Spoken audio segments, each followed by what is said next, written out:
Technology company layoffs over the past 3 months, along with economic uncertainty, has led many companies to slow their IT hiring. What does this mean for the rest of the year in the IT job market, and what are the hottest jobs in the space? We'll explore the latest numbers next up on Today in Tech.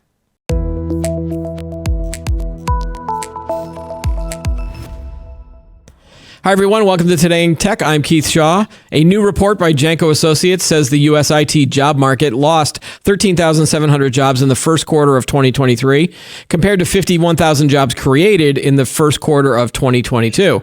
Layoffs from large companies such as Accenture, Microsoft, Meta, and Alphabet have created an impact on the overall IT job market. Joining me to discuss the latest job information and trends is Lucas Mirian. He is a senior writer at Computer World who covers the IT job space and a frequent guest on Today in Tech. Welcome back, Lucas. Good to be here. All right. So in addition to the Janko report, you also wrote something up last week about a report by the Bureau of Labor Statistics. Each month they talk about sort of, the job market and specifically tech jobs. So they're saying that employment in March slightly declined, but that the unemployment rate has basically remained unchanged. When you see this sort of the two reports, can you sort of indicate where we are in terms of the overall state of the job market, specifically in technology-related jobs? Yeah, in a word, outstanding. There's a mismatch right now, and we'll talk about that later. Yeah. But unemployment in technology right now is at 2.2%. And so if you talk to experts about this, they will say to you that is no unemployment. So basically, if you're not employed, you're not looking hard enough. The jobs are out there, 360,000 job openings. We did have a loss in the number of job openings in the first, second, and third month of this year, but they increased, according to Janko, by 500 jobs. So it's the first time this year that we've had an increase in job openings. We had been losing them, but it's still net positive. Yeah. It's a good time to be in tech. Did the reason that the job openings, that there are fewer job openings, was because maybe companies are taking them just off the market? Or they're not able to hire anybody, so they just sort of make it not available anymore? Or is that part of the whole tech layoffs thing, and it's not just a tech layoff, you're just not hiring for that unfilled position? It's a combination. Yeah. So you probably heard of ghost postings. Yeah. Companies that leave job postings up, they never actually hire for them.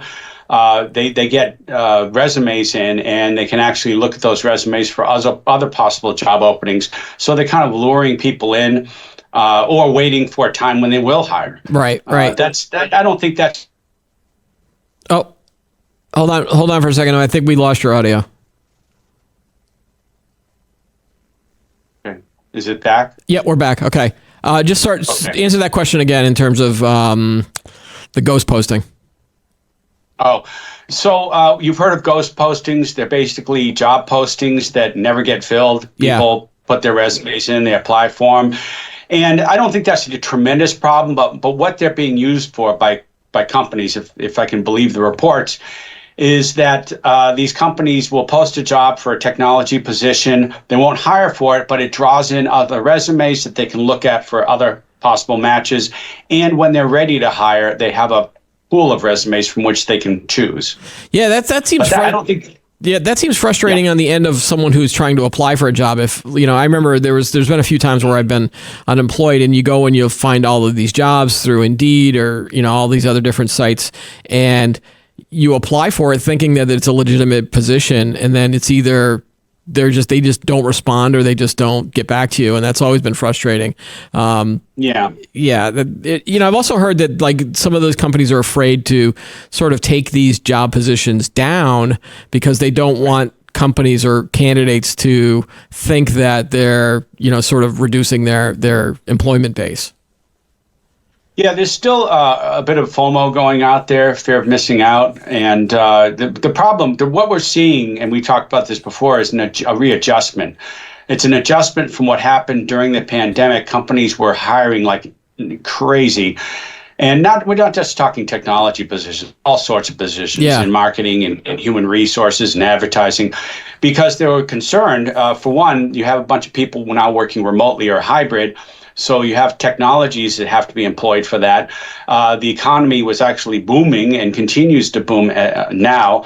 And so they overhired, and now they're correcting. Now they're letting go of a lot of the people that they overhired with. But it's not mainly technology positions. Every single time I talk to these industry observers, they say the same thing. They're not really firing the tech workers for the most part. I mean, some tech workers, obviously. Yeah. But when you talk about the Amazons and the Googles and the Walmarts and all that, the majority of the firings are not in technology. They're in the business end of the house. Yeah. Even if it's.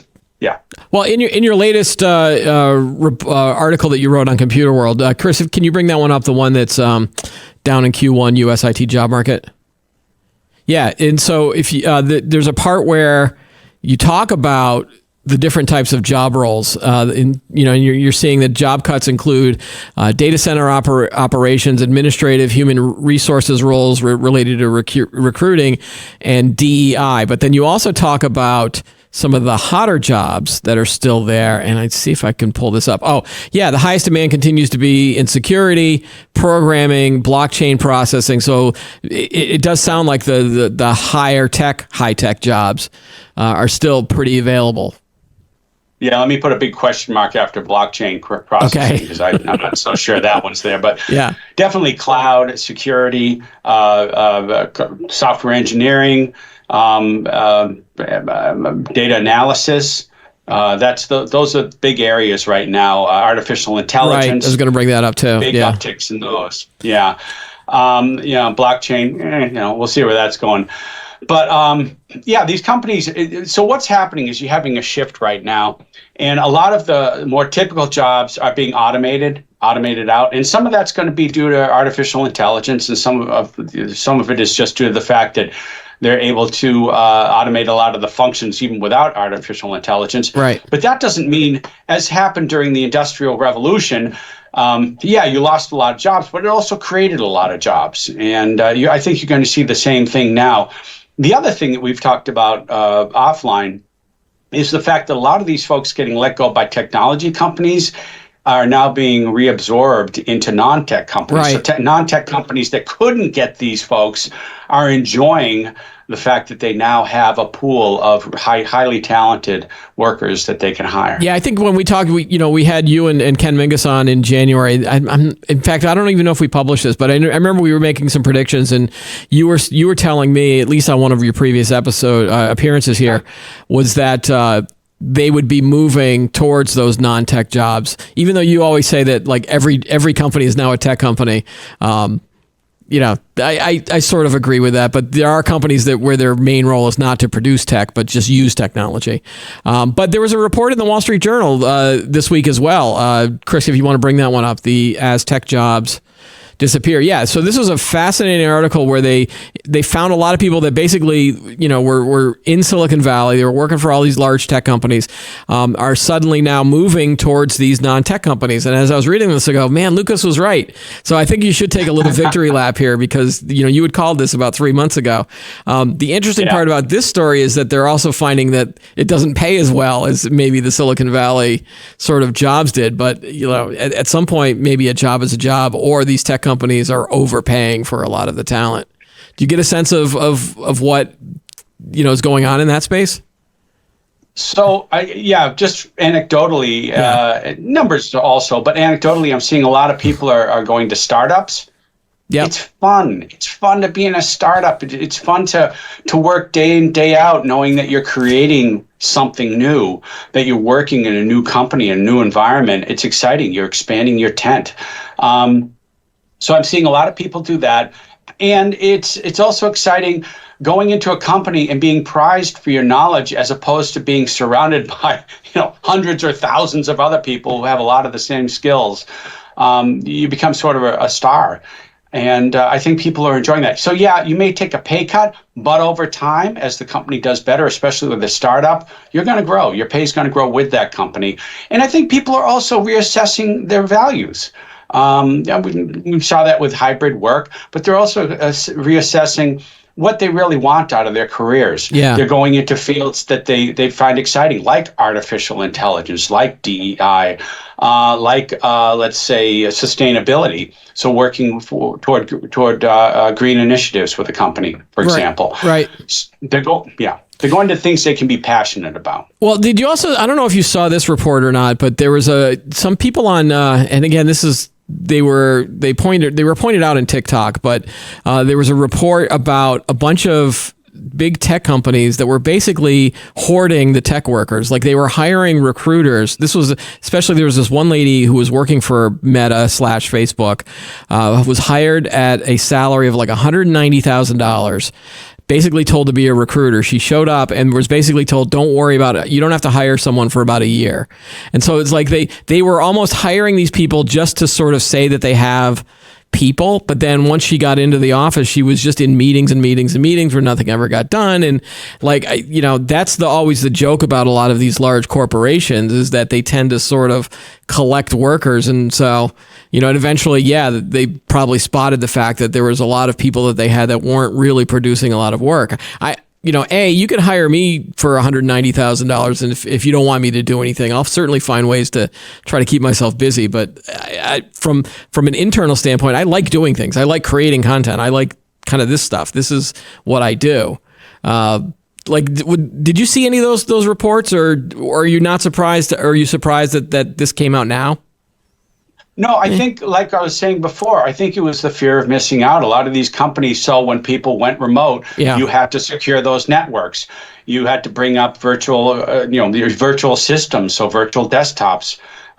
You had to expand your broadband capabilities, your internal network.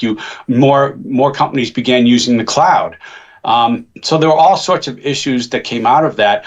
And at the same time, you were in the middle of a lot of companies digitizing what had been formerly brick and mortar, and now going completely online, 100% online. So you had all these projects going on. They got slammed by the pandemic, and now they're concerned, oh man, as we're looking down the road, we're going to need all these workers. And so they went crazy and hired a lot more than they needed. That's been the general consensus. Do you think that we're sort of at the bottom now? Like we've hit rock bottom in terms of layoffs, or do you anticipate that we still may see some? There's still a lot of economic uncertainty around. There's certainly economic reports that might indicate that we might still not be out of the woods yet. Do you get a sense from the people that you talk to in the job market space that is this the level, or are we going to see a bounce back? Or are we going to just sort of be flat for a while? What do they tell? What are people telling you? There's going to continue to be layoffs, but they're not going to be exacerbated by the circumstances. There's going to continue to be market correction, but I don't think we're going to see a tremendous uptick in layoffs unless something comes along like a recession, and that's what people have been screaming about for 2 years now. That there's a recession just ahead of us. I don't think that there is. It's interesting. I was talking to an IDC analyst the other day, really smart guy.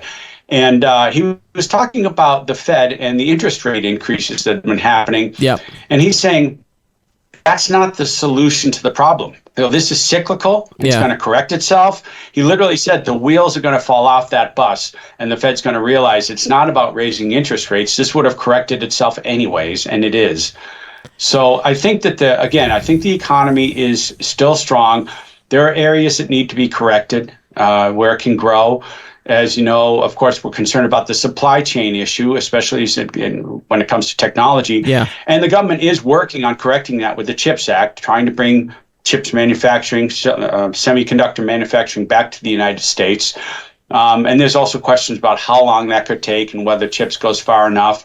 But there are several large chip producers that are now opening up massive fabrication plants around the United States. So I think the economy is still really strong. I think you're still going to see some layoffs. They're more corrective than anything else. But as far as IT jobs, this is another really cool, I want to bring this up because I was talking to Manpower Group the other day. They're one of the largest staffing firms in the world. And the folks over there were talking about the fact there's a mismatch. So you've got, hundreds of thousands of open IT positions. Right. And yet people are putting their resumes out, and they're not, they aren't jumping through the hoop to get them. And he said the problem is that companies do need these IT workers, but they don't always have the exact skills that they want. And it's not necessarily that they need to be a skilled database in a particular database or in a particular software platform. That's not what they're looking there. They're looking for more IT generalists. So they're looking for people who know how to code but aren't stuck in one place of coding capability. IT managers, project managers, that sort of thing, cloud experts, security experts, but not just in one particular platform. And they want people that are multi-skilled. They want people who are also, this is going to sound corny, but they know that this is extremely valuable. They want them with soft skills. Yeah. So they want people who can work as a team. There's no I in team, that sort of thing. But it's a reality. They want people who can work with other people, who are good with working with others for projects. They want people who you can get along with, who have a passion for what they do, who want to learn. And you talk to every single vendor that I've talked to that's hiring right now, they're saying the exact same thing over and over. What sort of questions do you ask them? I ask them, what have you learned in the past couple of weeks? It's one of the questions they're asking these applicants. What have you learned? Well, you know what? Well, do you get a sense that this has shifted recently? Is this within the last year or two that Yes. this attitude, like, did it always used to be that you were more valuable if you had a specific IT skill knowledge versus sort of this IT generalist? And maybe down also then the second question would be, were these IT applicants playing down their soft skills, or maybe they didn't have the soft? I mean, I don't know. Putting a resume that I have soft skills, it seems counterproductive. But now you're seeing, like, when did this shift? Is this as a result of the pandemic and all of that, or was this always going to be happening anyway? I think it's a combination, but mostly it was going to be happening anyways. I think companies are starting to realize that this is what they need. Skills-based hiring has been the shift over the past year to the past 1 to 2 years. That's what we're seeing. Skills-based hiring. So, for example, I'm just going to bring up my conversation with the Manpower Group executive. Yeah. So his suggestion to people who are going out there looking for their perfect job is not to shotgun the market with 100 resumes. Find the job you really want, the 1, 2, 3, 4, 5 jobs that you really want. Look at the skills they're looking for. Creative. Take a piece of paper or whatever. Use a spreadsheet. And on the left-hand side, put the skills that are required for that job. And on the right-hand side, put the skills that you have. Now, the cool thing is this. Whatever you're missing, go to YouTube and learn it. Right. Go to Coursera and learn it. Right. Go somewhere where you can learn it for free, because it's out there on the internet now. You can learn a lot of these skills for free. And then you've got a story on top of the skills that are required for that job. So let's say part of the job is Photoshop. You have to learn Photoshop. And the guy asks you, how did you learn Photoshop? You say, you know what? I went out there and I learned it on my own, and I created a web page, and I used Photoshop to embed all these photos on my new web page. Right. That's going to impress them a heck of a lot more than I have a certificate in this, or I have a computer science degree from this college. Yeah. In fact, a lot of organizations, including organizations like IBM, are removing college degree requirements from their job postings. They want to know what skills you have and what kind of a person you are in terms of passion for that field and your ability to learn and how you learn. Are you somebody who learns visibly through visual learning? Are you somebody who learns through reading, through in-person instruction? They want to know that, because these are things they're going to use to train you and to keep you in that organization. Yeah, what's interesting to me on the soft skills side of things too is that typically, I mean, there are all sorts of types of people that work in IT, but there always was sort of a IT archetype. I don't want to say stereotype, but sort of an archetype of, and typically, engineers and designers and programmers, they are less sort of extroverted, and they're a lot more analytical, trying to, think of like, the guys from the Big Bang Theory, for example. They are, generally, not sort of like the life of the party. And so now you've got to get them in a group setting. It almost feels like there needs to be sort of some IT job coaching roles out there to try to get people to understand about how to work together on a team and how to be more collaborative, because there are tons of people in like the marketing group that know how to do that, and some of those other roles. But IT always was like, ones and zeros, man, ones and zeros. Like there's no in between, and you're like, well, you got to think about feelings and emotions and things like that. And they probably just roll their eyes when they hear that. But you're saying now that those types of skills are going to be valuable in the future, right? They are valuable, but let's say you are an introvert and it's something that you're always going to be. Okay. Yeah. So I know a lot of these introverts are also extremely creative. There's another soft skill. Yep. And it's hugely in demand. Creativity. I mean, that's how you grow a company, through creativity. That's how you get new products, through creativity. Right. So they're going to ask you, what's the last thing you did that you found creative? Yeah. What creative project were you on that you accomplished? Those are the kinds of questions they're going to ask these days. So those are soft skill questions they're going to ask. Have an answer. And as this guy told me, he said, have a story. What's your story? How did you learn this skill? What did you love about doing this? Right. What project did you complete that you're proud of?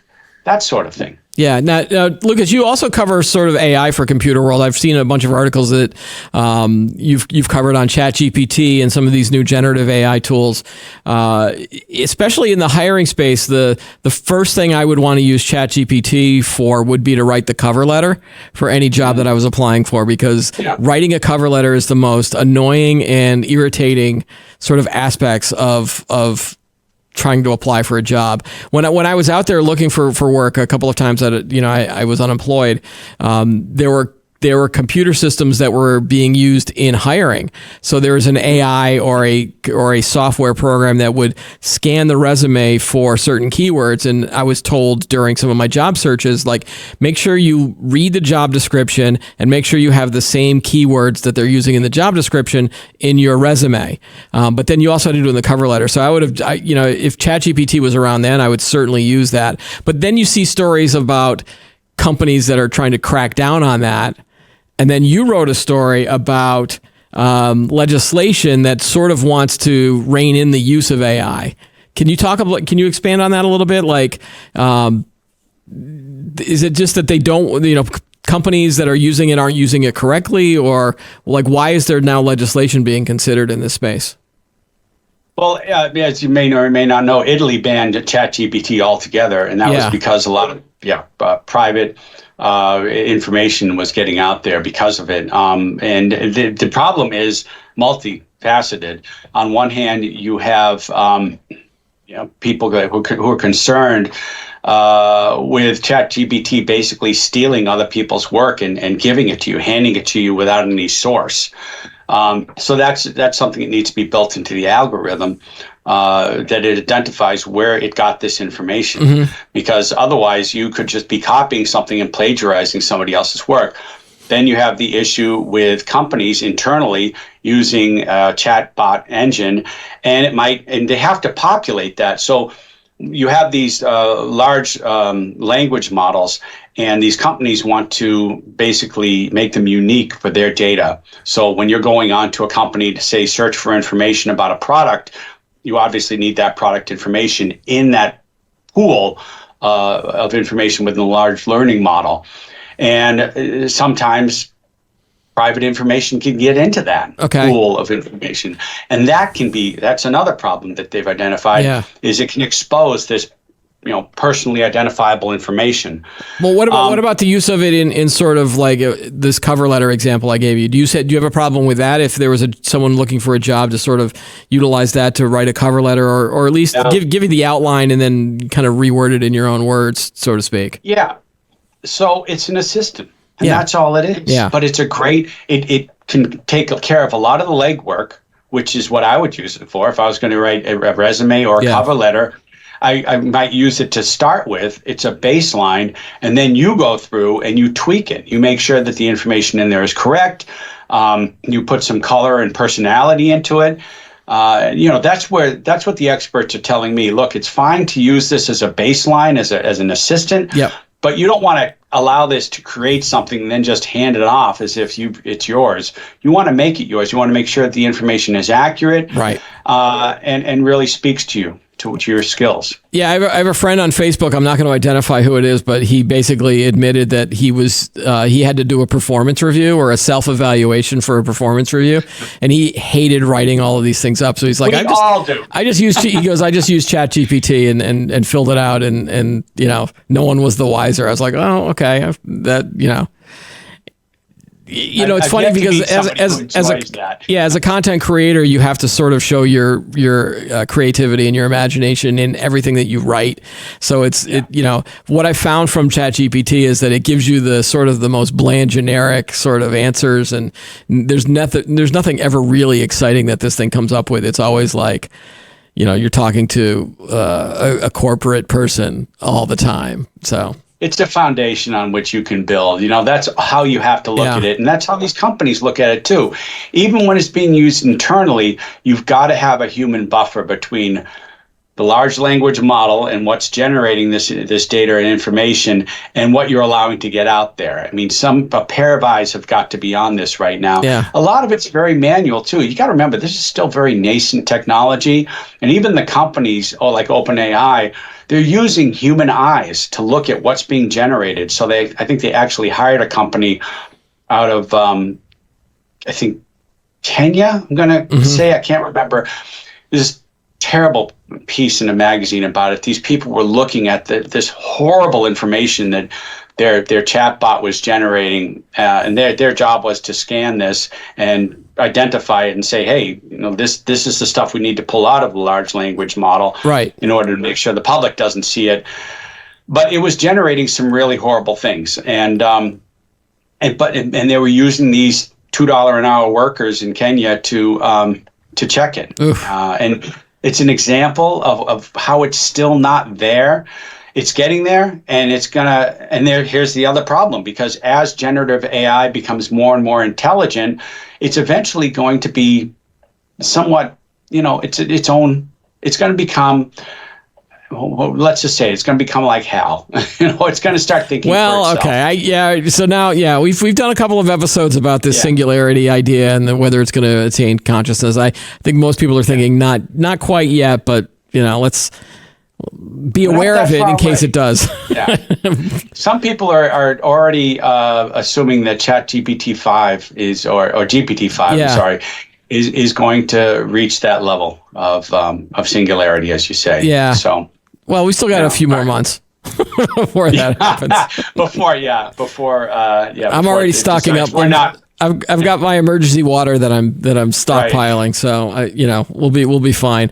Just to circle back on sort of the jobs thing again, there's one other sort of bit of bad news that I think we should bring up too, is that salaries are not going to be as high as, or the increase around salaries is not going to be as high as once predicted, right? Like what are some of the numbers there that you're seeing?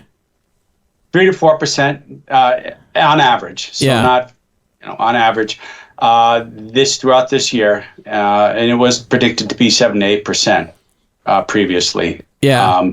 So they're less than they expected. Now this is according to Janko. Those are Janko's numbers. Okay. It's one firm's numbers, but I think that I have to agree with it, and I think a lot of that is coming out of the economic uncertainty. So corporations, organizations are still not 100% in on whether the economy is going in the right direction. They're still concerned. There's a lot of geopolitical things happening right now, as you know. We've got China threatening Taiwan, America threatening China, the war in the Ukraine. There's a lot of issues right now, and so companies are hedging their bets. They're being careful. Okay, and so now do you cover the sort of like the IT project space in those budgets, or is that a different part of sort of the Computer World brand? Yeah, no, I don't. I'll be honest, I don't cover IT projects. I can't remember if projects are being flatlined as well, but there's probably for those CIO people. Go to the CIO channel and watch some of those videos.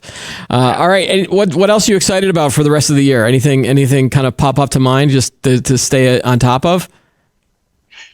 You know what, I think I'm just a positive person in general, and yeah, I'm always thinking that IT is such an exciting space to be in. There's always something new, even as a writer. I mean, I used to write for mainstream newspapers, and I found it so much more exciting when I came over to the technology side of the B2B publications, because I never stay on one technology for very long. I'm always shifting from one thing to the other. And even in the technology that I cover, like say I'm covering AI, that's constantly changing. Yeah. So I think we're on a positive trend right now.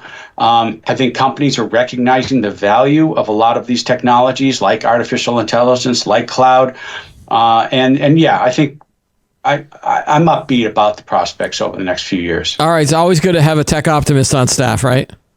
Yes. All right. Thanks for joining us as always, Lucas. You're always welcome on the show. Thanks for having me. All right. That's all the time we have for today's episode. Don't forget to like the video, subscribe to the channel, and add any comments you have below. Join us every week for new episodes of Today in Tech. Have a great day, and we'll see you next time.